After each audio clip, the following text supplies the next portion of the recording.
Muy buenos días, licenciadas. Ahora nos toca hablar del tejido óseo. El tejido óseo es un subtipo de tejido conectivo especializado, lo que significa que debería respetar las 4 propiedades que definen este tejido. Presenta abundante sustancia intercelular, la matriz extracelular es una matriz muy importante y mineralizada, es un tejido ricamente vascularizado, pero a diferencia del tejido conectivo presenta células polarizadas representadas por un subtipo de célula llamada el osteoclasto, que vamos a ver que presenta una distribución de las organelas de tipo polarizado. Y de hecho sus organelas se distribuyen y se acomodan en función de una superficie definida de la membrana plasmática. Y por último presenta heterogeneidad celular porque existen distintos tipos celulares dentro del mismo tejido. Como todo tejido conectivo especializado, presenta células y matriz extracelular. En este caso, las células son 4. Son las células osteoprogenitoras, el osteoblasto, el osteocito y los osteoclastos. Y la matriz extracelular se divide en 2 grandes componentes. Una matriz orgánica o componente orgánico, que es toda la parte proteica del tejido óseo. La matriz extracelular es muy rica en proteínas. Y un componente inorgánico que corresponde a todas las sales que se ubican en el tejido óseo. Y morfológicamente o anatómicamente se describen 2 tipos de huesos. Los huesos pueden ser esponjosos, que corresponden, por ejemplo, a las epífisis de los huesos largos. También lo vamos a encontrar en los huesos cortos, en el interior de los huesos planos, en el diploe de los huesos planos del cráneo. Y el hueso compacto, que lo vamos a encontrar en las diáfisis de los huesos largos y en la tabla interna y externa del diploe de los huesos planos del cráneo. ¿Ven? Cuando uno mira cómo es el tejido óseo esponjoso, ve este espiculado característico que se puede ver a simple vista y que es un subtipo de tejido óseo. En cambio, cuando uno mira el tejido óseo compacto, ven que realmente es una estructura compactada, rígida, no tiene las luces o cavidades internas macro o microscópicas que presenta el esponjoso, sino que es un gran compactado. Y todos los huesos, ya sean esponjosos o compactos, cuando uno los mira en términos anatómicos, presenta una superficie externa y una superficie interna. La superficie externa está recubierta en todos los huesos largos por un tejido especial llamado periósteo. Y toda la superficie interna se encuentra revestida o recubierta por otro tejido llamado endósteo. Entonces, el tejido óseo puede ser de tipo esponjoso y compacto, tiene características morfológicas que la definen de tipo anatómicas y ahora vamos a ver que también tienen diferencias histológicas. Y toda superficie externa de un hueso está recubierta por el periósteo y las superficies internas del hueso están revestidas por endósteo. Ahora vamos a hablar del periósteo y el endósteo. El periósteo es un tejido conectivo que recubre por fuera a todos los tejidos óseos. Presenta 2 capas, una capa externa o fibrosa y una capa interna u osteógena. Fíjense que es muy parecido al pericondrio, que presentaba una capa externa y una interna. En este caso la interna se llama osteógena en lugar de condrógena, como era en el caso del pericondrio. Este periósteo en su capa externa presenta una gran cantidad de vasos sanguíneos y nervios. El periósteo está muy inervado y de hecho cuando se golpea un hueso lo que más duele es el periósteo. La capa interna u osteógena del periósteo se encuentra ocupada en gran cantidad por células osteoprogenitoras, que después vamos a hablar y vamos a decir que las osteoprogenitoras son las encargadas de producir a los osteoblastos. ¿Sí? Se van a diferenciar y van a dar a los osteoblastos. En cambio, en la cara interna de los huesos encontramos el endósteo, que presenta una sola capa, una capa osteógena. No tiene 2 capas externa e interna, sino una única capa llamada osteógena, que presenta gran cantidad de células osteoprogenitoras, y vamos a ver que tanto en el periósteo como en el endósteo se encuentran unas células que se llaman células de revestimiento óseo. ¿Sí? Eso lo vamos a hablar después cuando hablemos de los subtipos celulares. Y una característica, les diría letra chica, bastante chica respecto del periósteo, y es que el periósteo se encuentra adherido al hueso gracias a unas fibras colágenas que, saliendo del periósteo, perforan al tejido óseo y permiten el anclaje del periósteo en el hueso. Esas fibras se llaman fibras de Sharpey y son fibras colágenas que permiten el anclaje, repito, del periósteo en el hueso. Muy bien, ya dijimos las características de la cobertura, tanto externa como interna. Ahora vamos a hablar de la matriz extracelular del tejido óseo. La matriz extracelular dijimos que estaba formada por dos elementos, una matriz orgánica formada por las proteínas y una matriz inorgánica formada fundamentalmente por los iones. De la matriz orgánica, la proteína más importante es el colágeno de tipo 1 y corresponde al 50% del peso seco del tejido óseo. Es muy importante el colágeno 1 y tiene que estar correctamente sintetizado porque todos los minerales, sobre todo el fosfato de calcio, que es la forma en que se almacena el calcio en el hueso, se tiene que acomodar sobre estas fibras para poder mineralizar correctamente este tejido. Y después tenemos otras proteínas llamadas osteonectina, osteopontina y osteocalcina, que son proteínas que tienen como función o bien unir a las proteínas colágeno tipo 1 entre sí para armar un entramado tridimensional bien organizado, o bien permitir una correcta acomodación de los cristales de fosfato de calcio sobre el colágeno de tipo 1. O sea que o bien funcionan para organizar correctamente al colágeno en el espacio, o bien ayudan a los minerales a acomodarse correctamente sobre las fibras colágenas. No es necesario que se sepa la osteonectina que une el colágeno, osteopontina y osteocalcina que unen a los minerales, pero la realidad es que hay una diferencia puntual entre cada una. Respecto de la matriz inorgánica, son los minerales o iones que se encuentran en el hueso. Por lejos, el más importante es el fosfato de calcio. El fosfato de calcio tiene una forma cilíndrica que es muy parecido a unos cristales llamados cristales de hidroxiapatita que se encuentran en la matriz de los dientes, en la matriz extracelular de la dentina, que es el tejido conectivo del diente. Muy común, es decir, que el fosfato de calcio se dispone como cristales de hidroxiapatita, asumiendo que son cristales de hidroxiapatita. La realidad es que es una discusión menor porque los cristales de hidroxiapatita se encuentran en la matriz extracelular del tejido dentinario. En cambio, en el hueso, el fosfato de calcio se dispone en forma de cristales cilíndricos muy parecidos a los cristales de hidroxiapatita. Otra forma de almacenarse el calcio es en forma de carbonato de calcio y citrato de calcio, que son los menos, y vamos a encontrar otros iones como el sodio, el potasio y el cloro. Pero los más importantes por lejos es el fosfato de calcio. Dijimos que es un tejido que presenta heterogeneidad celular. Eso significa que presenta varios tipos distintos de células.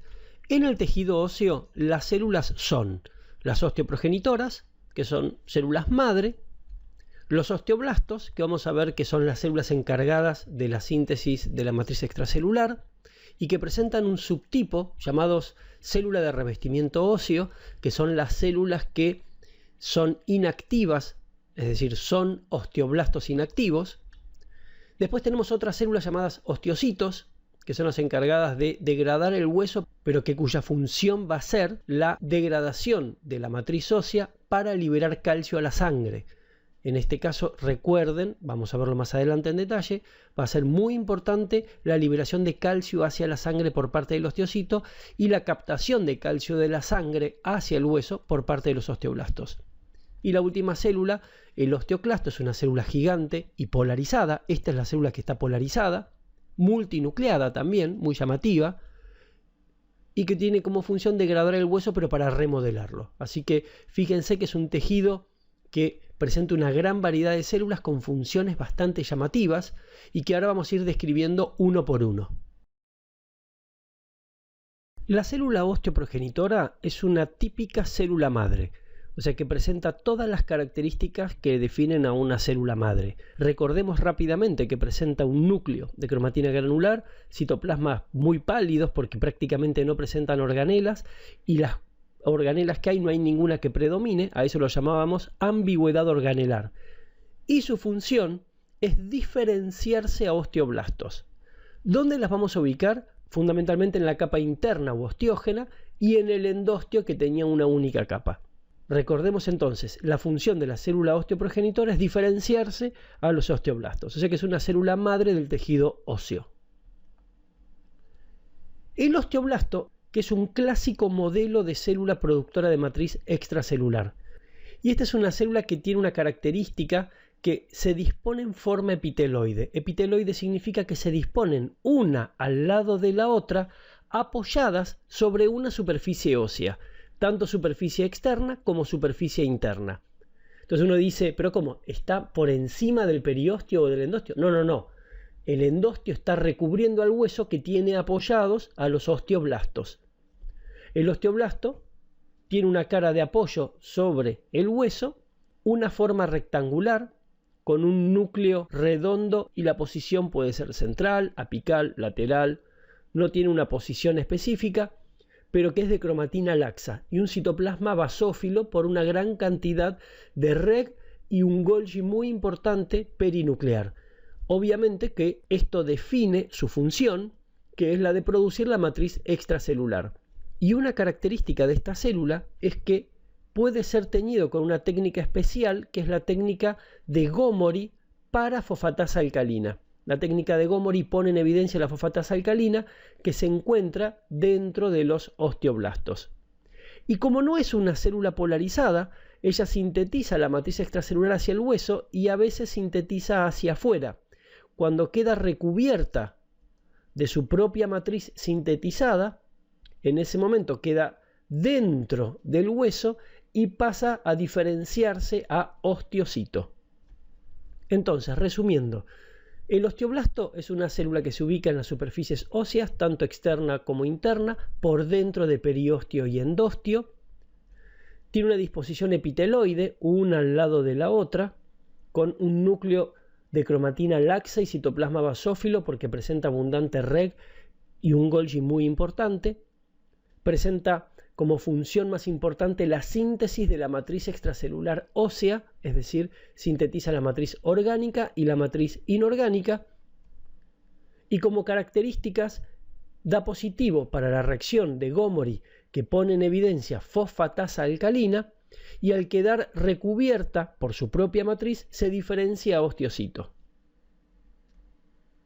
El osteocito es una célula que tiene una forma bastante característica, presenta una forma ahusada con múltiples prolongaciones citoplasmáticas ramificadas que se la describe como estructura aracniforme. Las prolongaciones parecieran que fuesen una araña. Cuando uno mira con gran aumento, con tinciones especiales, ve a los osteocitos con sus prolongaciones citoplasmáticas saliendo hacia ambos lados y el cuerpo celular con esa forma característica ahusada o fusiforme. Se ubica en el interior del tejido óseo, pero en unas cavidades especiales llamadas lagunas. Y esas lagunas se comunican con lagunas contiguas por medio de unas cavidades muy pequeñas llamadas canalículos. Los canalículos, repito, comunican lagunas contiguas y dentro de esos canalículos es donde se disponen las prolongaciones citoplasmáticas. Una cosa muy interesante y muy importante es que los osteocitos están unidos entre sí a través de sus prolongaciones citoplasmáticas aracniformes por medio de uniones nexus y uniones desmosomas. Las uniones nexus son claves porque uno dice, si estas células están metidas en el espesor del tejido óseo, ¿cómo es que se van a nutrir? Bueno, hay un osteocito que está muy cerca de un vaso sanguíneo, después vamos a hablar de cómo es que se ubican cerca de un vaso sanguíneo, y a través de una prolongación toma los nutrientes del vaso sanguíneo, y a través de las otras prolongaciones se las va pasando a osteocitos que se encuentran en contacto con ella. Y esas uniones que presentan uniones nexus y desmosomas, sobre todo las nexus, permiten el intercambio de nutrientes entre las células lo que significa que las células en el tejido óseo están todas interconectadas de alguna manera, ¿sí? Porque los osteocitos se unen entre sí. Y vamos a ver que después los osteocitos con las capas más externas se terminan uniendo con los osteoblastos. La función del osteocito es remodelación osteocítica o también se la llama osteólisis osteocítica. La remodelación osteocítica significa que va degradando el hueso a nivel de la laguna en donde se encuentra, pero lo más importante como fenómeno de función por parte del osteocito es que cuando degrada el hueso, ese calcio que va eliminando, que va degradando del hueso, va a ser liberado a la sangre. ¿Qué significa eso? Que cuando el osteocito hace osteólisis osteocítica, es decir, degrada el hueso, lo que hace es el calcio que sacó del hueso lo manda a la sangre. ¿Y cómo se traduce eso? Aumenta la calcemia, aumenta el calcio en sangre porque degrada la pared y manda el calcio degradado hacia la sangre. Todo lo contrario hace el osteoblasto. El osteoblasto lo que hace es sintetizar la matriz extracelular. Para poder sintetizar toda la parte inorgánica, toma calcio de la sangre y la mete en el hueso. Por eso, cuando vamos a ver más adelante todo lo que es regulación de la calcemia, cuando hablemos en el sistema endocrino, vamos a hablar de las hormonas que interactúan con el tejido óseo y cómo impactan sobre las células. Por lo pronto, ya podemos decir que una hormona que quiere bajar el calcio en sangre tiene que estimular al osteoblasto para que el osteoblasto tome el calcio de la sangre y lo meta en el hueso. En cambio, si una célula quiere aumentar el calcio en la sangre, tiene que estimular al osteocito, que es la célula que va a degradar al hueso y mandar el calcio hacia la sangre. ¿Cómo es que lo hace la degradación? ¿Cómo es que hace la remodelación osteocítica? Por medio de unas enzimas llamadas metaloproteinasas de la matriz, que también se las llama como MMP, pero son unas metaloproteinasas que degradan la matriz extracelular.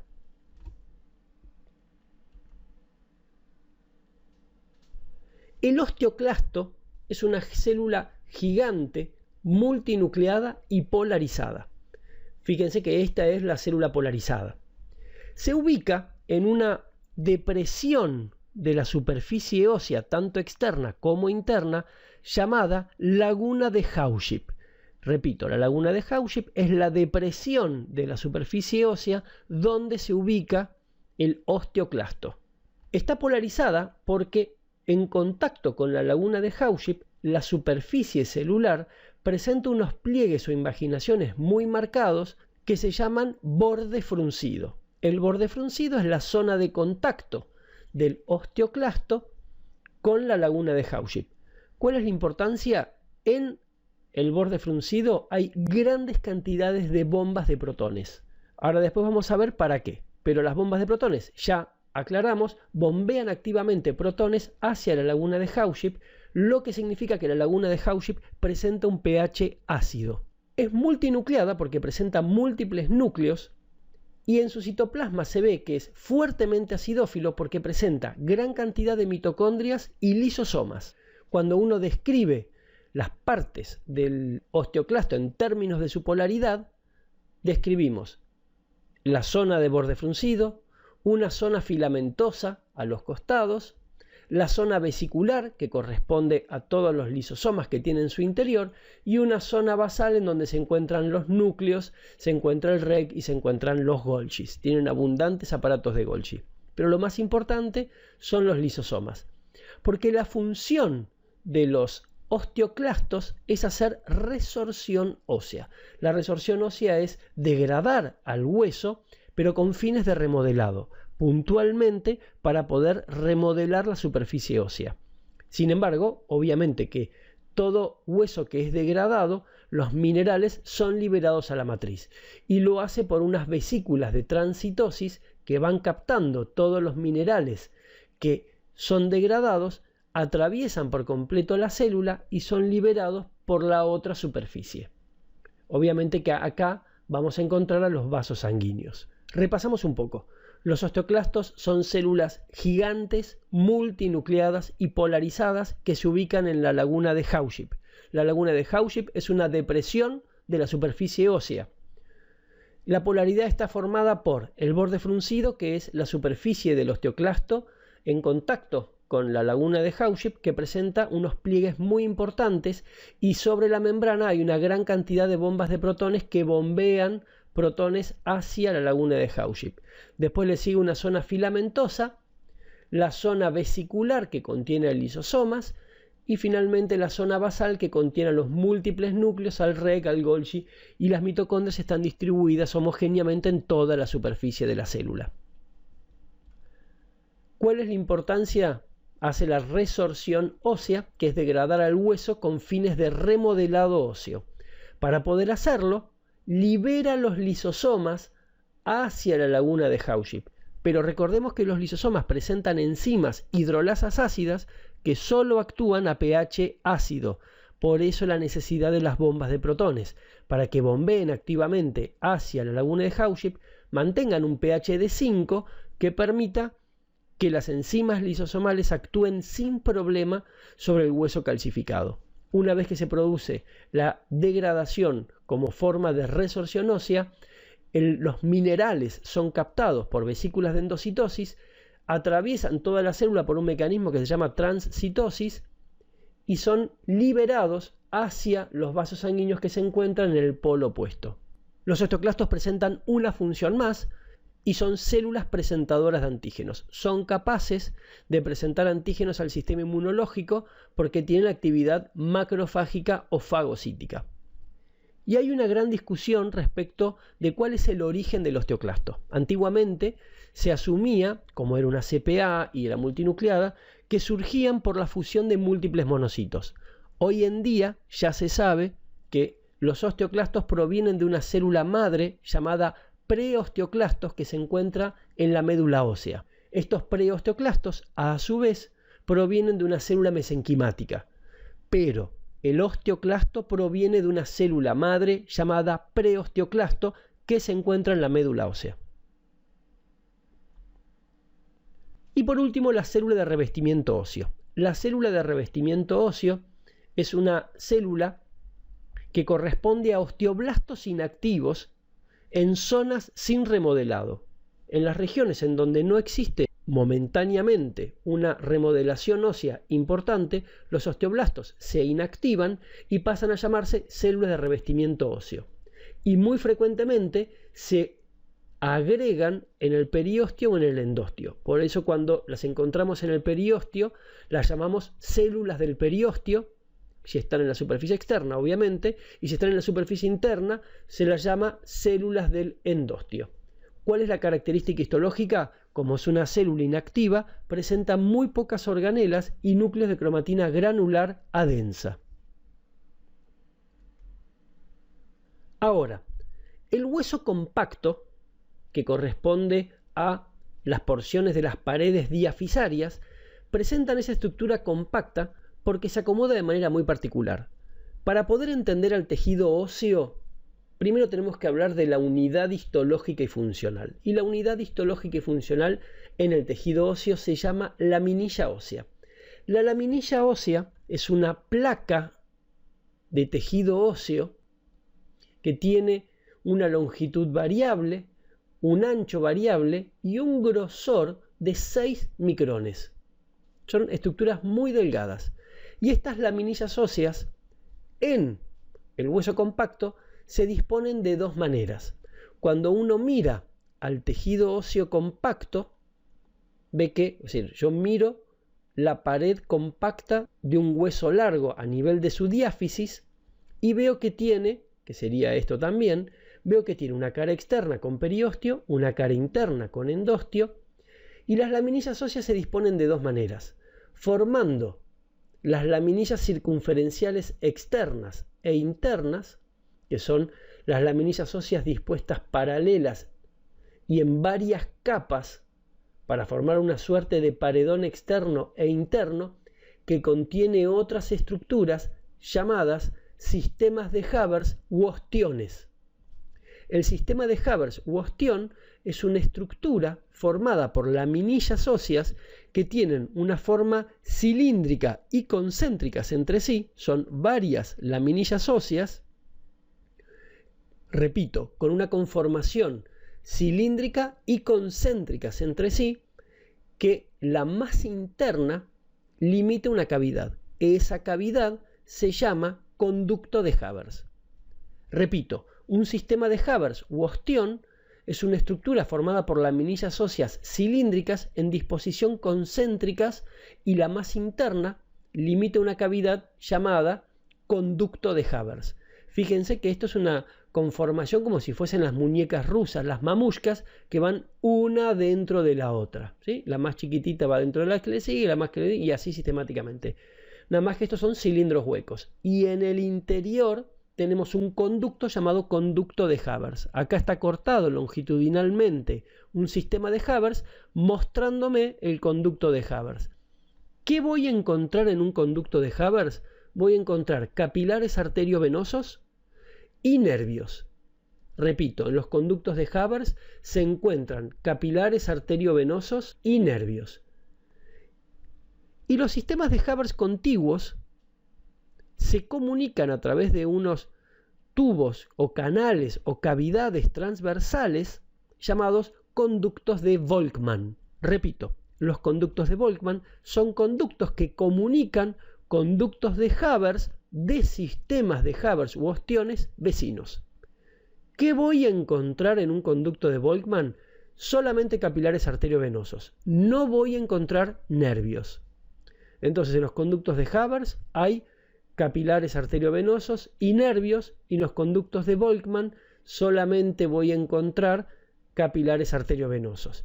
Los conductos de Havers son longitudinales al plano mayor del hueso y los conductos de Volkmann son transversales al plano mayor del hueso.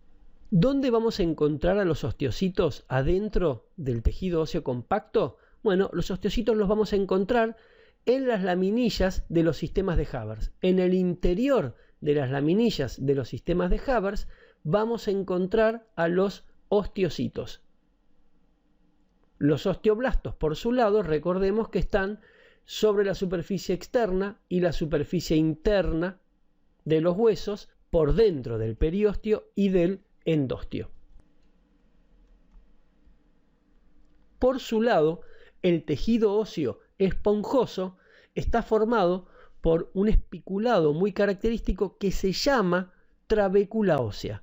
Cuando uno mira los lugares donde hay tejido óseo esponjoso, ve que presenta esta configuración característica de espículas tridimensionales muy delgadas, que cuando uno las mira al microscopio, ve que las laminillas óseas están dispuestas también en forma concéntrica en su interior.